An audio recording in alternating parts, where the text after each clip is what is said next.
Assalamualaikum warahmatullahi wabarakatuh. Untuk pertemuan kali ini, kita akan membahas tentang elektrolisis dan hukum Faraday.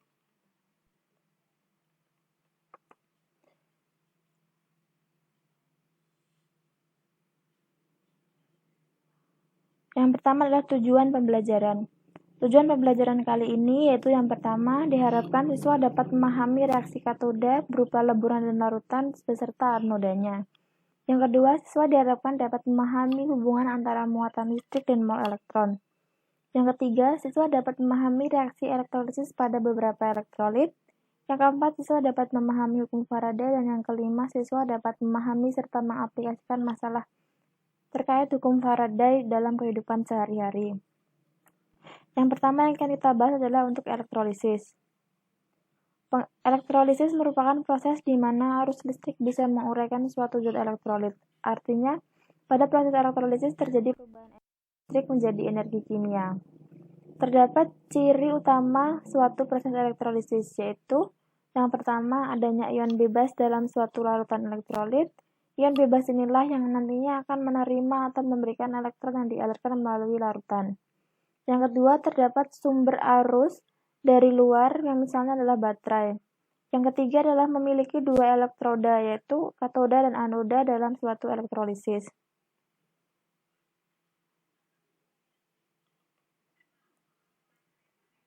Penguraian suatu elemen adanya arus listrik. Terjadi perubahan energi listrik menjadi energi kimia yang berlangsung secara tidak spontan. Untuk katoda pada elektroda itu bermuatan negatif dan anoda bermuatan positif. Katoda mengalami reduksi dan anoda mengalami oksidasi. Perbedaan elektrolisis pada katoda dan anoda. Pada katoda, pada ion-ion golongan 1A, 2A, Al3 positif dan Mn2 positif, reaksinya adalah 2H2O plus 2 elektron menjadi 2OH- plus H2. Untuk ion H+, itu reaksinya adalah 2H+, plus 2 elektron menjadi H2. Ion-ion logam selain pada nomor 1 dan 2 itu rumus reaksinya adalah Ln plus menjadi Ne plus Ne menjadi L. L di sini adalah ionnya, N di sini adalah koefisien yang elektron yang terlepas, dan L ini adalah hasil akhirnya. Untuk reaksi pada anoda, pada elektroda inert yaitu PT, C, dan AU, ion-ion sisa asamnya itu reaksinya adalah 2H2O menjadi 4H positif plus 4 elektron plus O2. Untuk ion halida yaitu F-, Cl-, Br-, dan rumus reaksinya adalah 2X- menjadi X2 plus 2 elektron. Untuk ion OH- itu reaksinya adalah 4OH- menjadi 2H2O plus 4 elektron plus O2. Untuk elektroda non-inert itu elektrodanya yang akan bereaksi adalah rumusnya yaitu L menjadi N positif plus N elektron. L ini adalah ionnya, kemudian jumlah ion beserta muatan ion tersebut, dan elektroda yang terlepas. Sel elektrolisis dan reaksi di dalamnya. Reaksi elektrolisis yang terjadi di katoda dan anoda dapat dilihat pada skema berikut. Yang pertama adalah pada katoda. Logam aktif golongan 1A, 2A, Al, dan Mn tidak tereduksi melainkan air yang tereduksi. Kation lain dan kation logam aktif fase leha adalah kationnya yang tereduksi.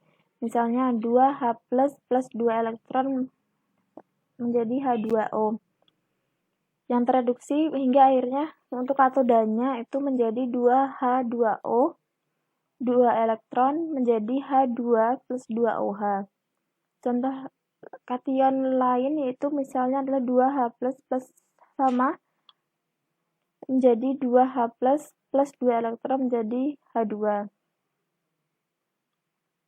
Sel elektrolisis dan reaksi di dalamnya. Reaksi elektrolisis yang terjadi di katoda dan anoda dapat dilihat dari skema berikut. Nah, untuk skema ini adalah pada anodanya. Yang pertama jika anodanya inert yaitu PT, AU, dan C. Untuk sisa asam oksi, air itu mengalami oksidasi. Rumusnya atau reaksinya adalah H2O menjadi O2, 4H+, dan 4 elektron. Yang kedua adalah inert atau anodanya yang tereduksi. Itu adalah 2 L menjadi Lx plus Xe. Ini kurang lebih sama seperti tabel yang sebelumnya ya. Yang pertama adalah hukum Faraday. Yang selanjutnya adalah hukum Faraday. Hukum Faraday didefinisikan sebagai muatan dalam kolom mol elektron. 1 Faraday ekuivalen dengan 1 mol elektron. Demikian halnya setengah Faraday ekuivalen dengan setengah mol elektron. Sebagaimana yang telah kita ketahui, setiap 1 mol partikel mengandung 6,02 kali 10 pangkat 23 partikel. Sementara setiap elektron mengemban muatan sebesar 1,6 dikali 10 pangkat 19 C. Dengan demikian, 1 Faraday itu adalah 1 mol elektron sama dengan 6,02 dikali 10 pangkat 23 partikel elektron, 1,6 dikali 10 pangkat min 19 partikel elektron. Untuk 1 Faraday itu adalah 96.320 atau yang sering dibulatkan menjadi 96.500 untuk mempermudah perhitungan. Kolom sendiri adalah satuan muatan listrik. Kolom dapat diperoleh melalui perkalian arus listrik atau ampere dengan waktu persamaan yang menunjukkan hubungan kolom, ampere, dan detik sebagai berikut. Kolom itu adalah ampere dikali detik atau Q sama dengan L kali T. Dengan demikian, hubungan antara Faraday, ampere, dan detik adalah sebagai berikut. Faraday itu ampere kali detik dibagi 96.500 atau dapat ditulis dengan L per T per 96.500. Dengan mengetahui besarnya Faraday pada reaksi elektrolisis, maka mol elektron yang dibutuhkan pada reaksi elektrolisis ditentukan. Selanjutnya, dengan memanfaatkan koefisien reaksi pada masing-masing setengah reaksi di katoda dan anoda, kuantitas produk elektrolisis dapat ditemukan.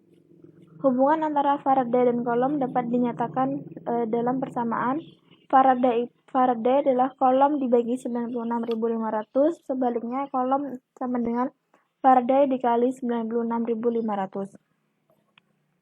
Untuk hukum Faraday per 1, itu berbunyi massa zat yang dihasilkan oleh suatu elektrode selama elektrolisis akan berbanding lurus dengan jumlah muatan listrik yang akan digunakan. Dengan rumusnya itu adalah W sama dengan Q, jumlah muatan listrik yang digunakan atau Q sama dengan hasil kali antara kuat arus listrik atau I dan selang waktu atau T. Dengan rumusnya yaitu Q sama dengan I kali T. Berdasarkan eksperimen, 1 mol elektron sama dengan 1 Faraday yang memiliki muatan listrik sebesar 96.500 kolom. Hubungan tersebut dapat dirumuskan sebagai berikut. Q sama dengan NE dikali F. W merupakan massa yang dimana W merupakan massa zat yang dihasilkan dengan satuan gram, E massa ekuivalen zat, dan I kuat arus listrik dengan satuan ampere, T adalah waktu dengan satuan detik, AR adalah massa atom relatif, dan N adalah valensi zat. Atau dapat juga dituliskan dengan F sama dengan Q per NE sama dengan I kali T per 96.500. Atau W sama dengan E kali F sama dengan E kali I kali T per 96.500 sama dengan AR kali I kali T per N kali 96.500. Misal adalah contoh soalnya. Nah, untuk contoh soal yang pertama ini, hitunglah massa perak yang dapat dibebaskan oleh arus 10 ampere yang dialirkan selama 5 menit ke dalam larutan AgNO3 dengan AR-nya adalah 108. Nah, diketahui bahwa